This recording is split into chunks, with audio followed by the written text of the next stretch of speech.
काही दिवसांपूर्वी जी घटना कुडाळमध्ये घडली होती, एका टपरीवर काही मुसलमानाने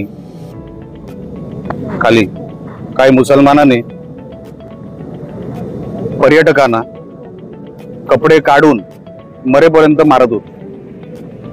काहीतरी किरकोळ वाद होता आणि त्या वादावर विकृतपणे मारहाण झाली। त्या पर्यटकाचा कसाबसा जीव वाचला आणि त्याच्यानंतर मी हाक दिली होती की आपण सगळ्यांनी इकडे जमायचं आहे। त्या अगोदर ती टपरी अनधिकृत होती, तिला पाडावी लागेल। प्रशासनाने ती पाडली। काही आरोपी पकडले गेले नव्हते, आम्ही मागणी केली, ते पकडले गेले। आता ते सगळे अटक आहेत, त्यांना सगळ्यांना अटक झालेली आहे, जेलमध्ये आहेत। त्यानंतर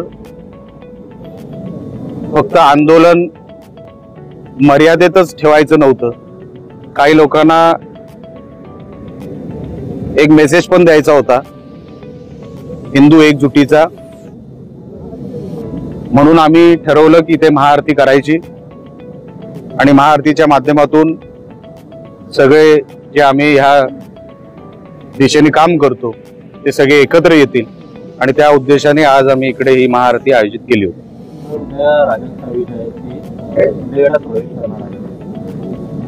असतील, मला नाही माहिती, तुम्हाला सांगितलं का त्यांनी? असतील, चांगलं आहे, स्वागत आहे त्यांचं। चांगले संघटक आहेत, माजी आमदार आहेत, पण मला खरं तर काय माहित नाहीये त्यांचं नेमकं एंट्री काय आणि हे काय। तुम्ही म्हणताय, तुमच्यावर विश्वास आहे माझा, गृहीत धरून त्यांचं स्वागत करतो। मी जसं म्हटलं की मी तुमच्या बोलण्यावर विश्वास ठेवतो आणि ते प्रवेश करतील असा तुमच्या बोलण्यावरून विश्वास वाटतोय, तर ते आले तर स्वागतच आहे।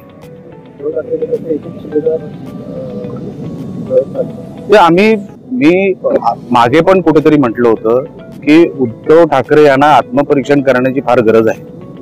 त्यांना लक्षातच येत नाही की आजूबाजूला चाललंय काय।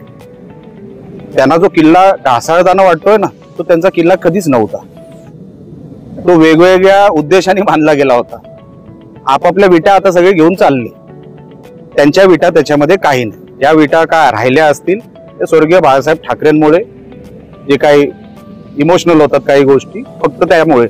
नाहीतर उद्धव ठाकरेंची स्वतःची कुवत नाही, पक्ष सांभाळण्याची त्यांची क्षमता नाही, आणि म्हणून फक्त याच्यावर थांबणार नाही। येणाऱ्या दिवसामध्ये आपल्याला दिसेल की कोकणातच नाही तर महाराष्ट्रामध्ये उद्धव ठाकरेंची जी काही उभाटा शिवसेना आहे ती कुठे दिसणार देखील नाही। आणि स्वतः उद्धव ठाकरे, त्यांना सुट्टीवर जायची फार त्यांना हौस आहे, ते कायमची सुट्टीवर जाणार।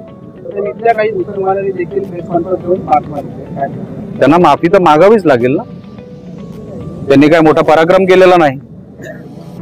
जे महाराष्ट्रभर चाललंय, आमच्या गणेश विसर्जनच्या रॅलीवर दगडफेक होते, आमच्या रामनवमीच्या कार्यक्रमावर दगडफेक होते, आमच्या हनुमान जयंतीच्या कार्यक्रमावर दगडफेक होते। सुरुवात जर तुम्ही केली तर आम्ही शेवट करू शकतो, हे दाखवण्यासाठी आजचा कार्यक्रम होता। शिस्तीत राहायचं। त्या मुसलमानांना या निमित्ताने एवढंच सांगतो की तुम्ही शिस्तीत राहा, नाहीतर ही सुरुवात आहे, लक्षात ठेवा। एक टपरी पडली, 5 टपोरी आतमध्ये गेले जेलमध्ये, म्हणजे आमची लढाई संपली नाही। आम्ही जागरूक आहोत, आता हिंदू जागा झालेला आहे, म्हणून आता या मुसलमानांनी शिस्तीत राहायला शिकायचं। नवीन घडामोडी पाहण्यासाठी आजच आम्ही मुंबईकर 24 तासला लाईक करा, सबस्क्राईब करा आणि अपडेट रहा।